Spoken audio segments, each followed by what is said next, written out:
Good morning students. डिजी भारतम पाठ का हमने 2-3 पैराग्राफ पढ़ लिए थे। आज आगे से पढ़ेंगे। तद्दिनं न अतिदूरं यदा वयं हस्ते एकमात्रं चलदूरभाष यन्त्रम् आदाय सर्वाणि कार्याणि साधयितुं समर्था भविष्यामः। वस्त्रपुटके रूप्यकाणाम् आवश्यकता न भविष्यति। पास्बुक् चेक्बुक् इत्यनयोः आवश्यकता न भविष्यति। पठनार्थं पुस्तकानां समाचारपत्राणाम् अनिवार्य समाप्तप्रायः भविष्यति। लेखनार्थम् अभ्यासपुस्तिकायाः कागदस्य वा नूतनज्ञानान्वेषण शब्दकोशस्य अपि आवश्यकता न भविष्यति। अपरिचितमार्गस्य ज्ञानार्थं मार्गदर्शकस्य मानचित्रस्य आवश्यकतया अनुभूतिः अपि न भविष्यति।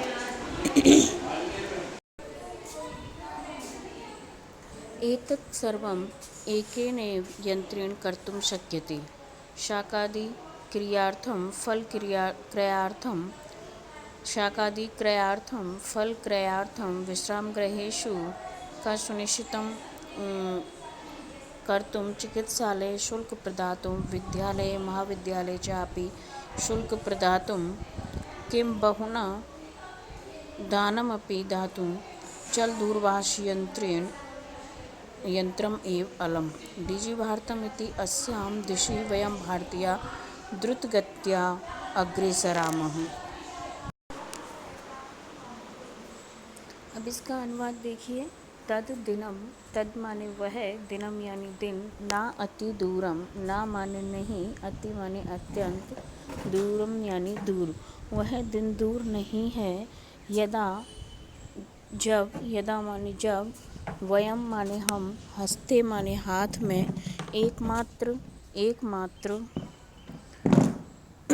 चल दूरभाष यंत्रम आदाय, चल दूरभाष यंत्रम यानी मोबाइल फ़ोन, आदाय माने लेकर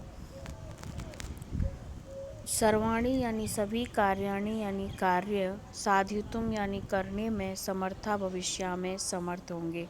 वह दिन अधिक दूर नहीं है जब हम एक मोबाइल फ़ोन के माध्यम से ही सभी कार्यों को करने में समर्थ होंगे। वस्त्रपुटके यानी जेब में, एक रूप्यकाणाम रुपयों की आवश्यकता ना माने नहीं, भविष्यति माने होगी, और जेब में पॉकेट में रुपयों की आवश्यकता भी नहीं होगी। ऐसा तो आज भी है। पासबुक चेकबुक इत्यनयोः आवश्यकता न भविष्यति। पासबुक और चेकबुक इन दोनों की आवश्यकता न भविष्यति नहीं होगी, इन दोनों की आवश्यकता भी नहीं होगी। पठनार्थम पढ़ने के लिए, पुस्तकानां पुस्तकों की, समाचारपत्राणां समाचारपत्रों की, अनिवार्यता समाप्तप्राय भविष्यति हो जाएगी। और पढ़ने के लिए पुस्तकों और समाचार पत्रों की जो अनिवार्यता है वह भी समाप्त हो जाएगी, क्योंकि हम इंटरनेट के माध्यम से कहीं भी और कुछ भी पढ़ सकते हैं। लेखनार्थम लिखने के लिए, अभ्यास पुस्तिका कागदस्य वा माने अथवा कागदस्य कागज के आवश्यकता, नूतन ज्ञानान्वेषणार्थम, नूतन यानी नवीन ज्ञान की खोज के लिए, अन्वेषणार्थम यानी खोज के लिए, शब्दकोशस्य यानी शब्दकोश की, डिक्शनरी की भी आवश्यकता ना भविष्यति नहीं होगी। आप देखते हैं कि जिस भी इंग्लिश वर्ड का, हिंदी वर्ड का या और किसी भी लैंग्वेज के जिस शब्द का अपने को अर्थ नहीं आता है उसको हम तुरंत गूगल पे डालते हैं और उसका अर्थ समझ सकते हैं। तो कुछ समय बाद अभ्यास पुस्तिका अथवा कागज और नवीन ज्ञान के खोज के लिए शब्दकोश अर्थात डिक्शनरी की आवश्यकता भी नहीं रहेगी। अपरिचित यानी जिसको हम नहीं जानते हैं, मार्गस्य मार्ग के, ज्ञानार्थम ज्ञान के लिए, मार्गदर्शक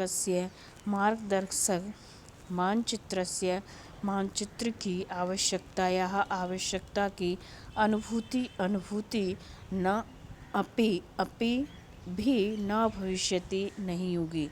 और अपरिचित मार्ग, अपरिचित रास्तों के लिए किसी मार्गदर्शक मानचित्र की भी आवश्यकता नहीं होगी, क्योंकि आजकल आपको पता है कि जहाँ आपको जाना है वहाँ पर गूगल लोकेशन लगाओ और मोबाइल पे अपनी गूगल लोकेशन डालो, उस जगह का नाम लिख के, और अपने आप आपको उस मार्ग के बारे में पता चल जाता है। उस रास्ते पे जैसे आपको गूगल बताता है वैसे आप उसी रास्ते से जाओ तो आप निश्चित स्थान पर पहुंच जाते हो। तो किसी भी मानचित्र की भी आवश्यकता नहीं होगी। एतत् सर्वम एकेनैव यंत्रेण कर्तुं शक्यते। एतत् सर्वम यानी यह सब कुछ एक यंत्रेण यानी एक यंत्र के माध्यम से ही कर्तुं शक्यते किया जा सकता है, और यह सब एक यंत्र के माध्यम से ही किया जा सकता है। शाक आदि क्रयार्थम, शाक आदि यानी सब्जी आदि, क्रयार्थम यानी खरीदने के लिए, फल क्रयार्थम अपि, फल खरीदने के लिए, विश्राम गृहेषु, विश्राम गृहों में होटल रेस्टोरेंट आदि में, कक्षम यानी कमरे, सुनिश्चित करने के लिए या बुकिंग के लिए, चिकित्सालय में, हॉस्पिटल में, शुल्क प्रदान करने के लिए, विद्यालय महाविद्यालय च अपि, विद्यालय और महाविद्यालयों में भी, शुल्क प्रदातुं, शुल्क देने के लिए, किम बहुना दानम दातुं, और इससे भी अधिक क्या, दान देने के लिए, चल दूरभाष यंत्रम एव, चल दूरभाष यंत्र ही अलम यानी पर्याप्त है। चल दूरभाष यंत्र ही क्या है, पर्याप्त है। डिजिभारतम इति अस्याम, डिजिटल इंडिया अस्याम, इस दिशा में, वयम माने हम, भारतीय यानी भारतीय, द्रुत गत्या यानी तीव्र गति से, अग्रसर हो रहे हैं। यानी डिजिटल इंडिया इस तकनीक में हम भारतीय जो हैं वह तीव्र गति से अग्रसर हो रहे हैं। यानी हमारी जो प्रोग्रेस है वह दिन पे दिन बढ़ती जा रही है। तो हम कह सकते हैं कि एक दिन ऐसा होगा जो सारे कार्य एक इंटरनेट के माध्यम से ही होने लग जाएंगे। तो आपने इस पाठ को पूरा पढ़ा। अब इसके बाद आपको मैं क्वेश्चन आंसर्स भेजूंगी, उसको आप अपनी होमवर्क की कॉपी में कीजिए। और जो बच्चे अपनी वर्कशीट होमवर्क यहाँ नहीं लेके आ रहे हैं उनसे मैं फिर बार बार कह रही हूँ, आपके पास वर्कलोड बहुत हो जाएगा। इसलिए जितनी भी वर्कशीट्स हुई हैं और जितना भी होमवर्क हुआ है उसको आप वर्कशीट को सबमिट कराएं और होमवर्क को चेक ज़रूर कराएं।